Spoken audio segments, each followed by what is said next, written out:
this important conference.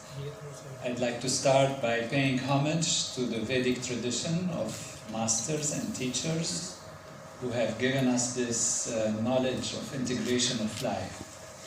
Through his divinity, Swami Brahmananda Saraswati, Jagat Guru of Jyotirmat, and his great disciple, His Holiness Maharishi Mahesh Yogi, the ancient knowledge of Veda and Vedic literature and the traditions and technologies of this knowledge have been introduced to the world in a wide way and have been subjected to scientific research.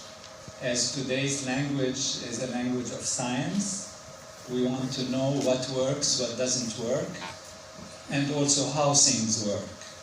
And so Maharishi was very clear and inspiring to all the scientists to subject in every possible way the knowledge and science of consciousness from the Vedic tradition to rigorous scientific study and scientific understanding. And that's how today we have actually spirituality as a science, consciousness as a science, and the technologies that improve human consciousness for the individual and for society as a true science of life, demonstrated in its effectiveness and its theoretical understanding. So our discussions today, to simplify it, will be on two general categories, two general levels, which I like you to keep in mind. One is, does it work? And two, how does it work? Because these are the things that scientists want to know. You do something, does it work or it doesn't work? Once you know it works, then you want to understand how is it possible that it works. And in any scientific framework or scientific theory, these are the two things that scientists look for. The effect in the lab or in the human lab or whatever level of demonstration we are doing, and then how is it possible that it could work. Particularly in our case, where we are talking about something that on the surface level is intangible, which is consciousness. Because when we say we are looking at objects, we are looking at different aspects of reality, we see them through our senses, and we are sure everything exists as it is, as our senses show them to us. We see the sun rising in the sky, from the east goes to the west. We say the sun moves in the sky. Now, when you look deeper, you can find a different reality. And for centuries and millennia, it was thought that the sun moves in the sky, that the earth is flat and is not moving. And then, based on different thinking and analysis, it was discovered that actually it's the earth that's rotating around its axis that creates the sense of movement of the sun in the sky. And therefore, it was obvious for the scientists at that time that the sun is actually the center of the solar system, and the earth is rotating around it, and the earth is rotating around its axis, and that's what happens. That is fine, and that's fine that at the beginning there was a resistance against believing that actually the earth is not flat and it's rotating, because at the beginning one has doubts about it. What is really incredible is that it took 300 years after those descriptions before actually it became commonly accepted that it's the earth rotating around its axis rather than the sun moving in the sky. Expect will happen in the world, and I apprehend this question and I answer it right away. We expect positivity, some kind of softening, cooling, and positivity in the world. Exactly how nature works, how the positivity will be manifesting, in what part of the world, we are, as much as all of you, hopefully waiting to see, and we will just watch, and the scientists will be there in an unbiased way, not expecting anything, just checking what happens and comparing how the numbers of people flying together compared to the changes on a day-to-day basis. Now, we want this to be permanent. That is very important because our previous experiences have shown us that whenever we stop this program, gradually things go back to where they were before. It's like you bring the light, darkness disappears immediately. Or it starts disappearing. As your light gets stronger and stronger, the darkness can disappear completely.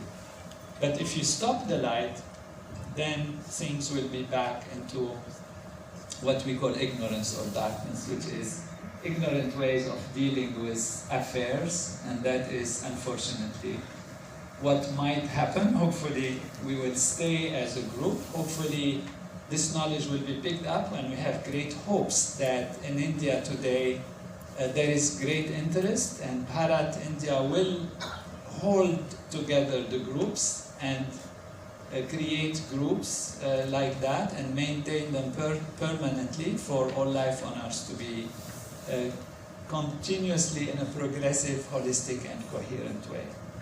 So thank you for being here again, and now my colleagues will continue on the process.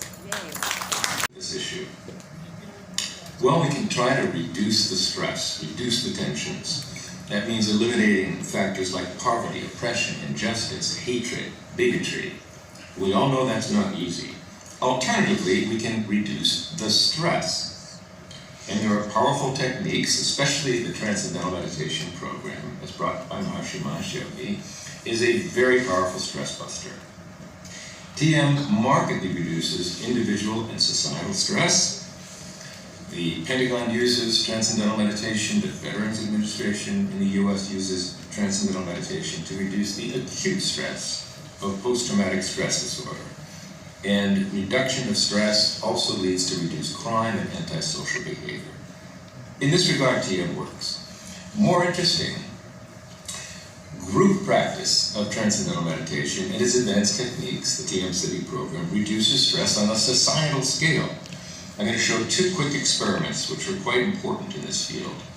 Firstly, in Washington, D.C., the National Demonstration Project took place in 1993, and 4,000 volunteers gathered from across the world and across the U.S. to practice their TM advanced programs in a group. As that group began to rise in number toward the second half of the month in which the experiment took place, crime dropped markedly. This study was conducted and reviewed by an independent panel of 27 research scientists who collectively agreed with the police department on the data and on the results. The police department was skeptical at first, saying it's going to take 2 feet of snow here in August in order to reduce crime by 25%, which was our expected number, and they were thrilled with the actual results of the experiment. Conscious experience takes place, but also through specific Vedic technologies. Transcendental Meditation, TM City program, consciousness can turn within and experience this field of consciousness as the source of thought. We've had meditators describe their experiences of this field, and the words they've used are the absence of time, absence of space, absence of body sense. The experience of this field is a part of us that is outside of time. It's eternal. It's a part of us that's beyond the body. It's a part of us that pervades the universe. And this is a felt experience. And because it's a felt experience, we can see it in the brain. The brain I see is the interface. And by looking at changes in brain function, we get an indication of what's happening in consciousness.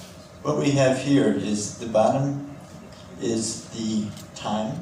We see that there's 10 columns, 10 seconds. The right side are 32 different points on the scale. And what we're seeing here is, this is the mind caught up in thinking. Notice what the brain waves are like. What's happening is they're very low frequency, they're very low amplitude, the frequency is very fast, different parts of the brain are doing different things. Here we have the brain in the process of transcending. Notice how it's fundamentally different. First, the frequency of the brain waves are very slow. You can actually see them going up and down. And if we count them, 1, 2, 3, 4, 5, 6, 7, 8, 9. This is a 9 cycle per second wave. Notice we see this wave in all of the lines. That's all the points on the scalp that are being measured. The whole brain is settling to its ground state. And this is what the brain is doing when we're experiencing this inner field of consciousness. Also notice that the rising and falling of each wave is going together. This is called coherence. And what coherence is giving us is a picture of how the brain is connected. Usually when we're seeing the world, localized areas are coherent. The process of experiencing the field of consciousness, the whole brain is just settled into its ground state. It's a holistic function of the brain that supports that holistic value of consciousness. And it's actually given the name coherence when we see the brain going up and down together. So let's see this in real life. We have with us today Bhavani Garuti. She's visiting her family in Delhi. She agreed to demonstrate her brain waves for us. And our tech people will change the screen so actually see her brain wave. This is a equipment which Bernard Marcus has created. And what we see here, thank you Bernard, what we see here are 3 columns of data. These are eye blinks. The reason it's so high is coming from the eye muscles. In between here, each column is a second. You're seeing very fast EEG. That's what the brain waves looks like when 150 people are looking. The bottom line is coherence. Notice sometimes this line is at the top, sometimes this line is at the bottom. When the line is at the top, it means that the left and right side of her brain is more holistically functioning. When we see at the bottom, it means that the left and right sides are doing different things. And it's okay that it's fluctuating. This is a healthy brain, because with eyes open, different processes have to happen. And so the brain comes together for a moment, breaks apart, comes together again, and breaks apart. So this is looking at eyes open. So now, Bhavani, can you close your eyes, begin your TM practice.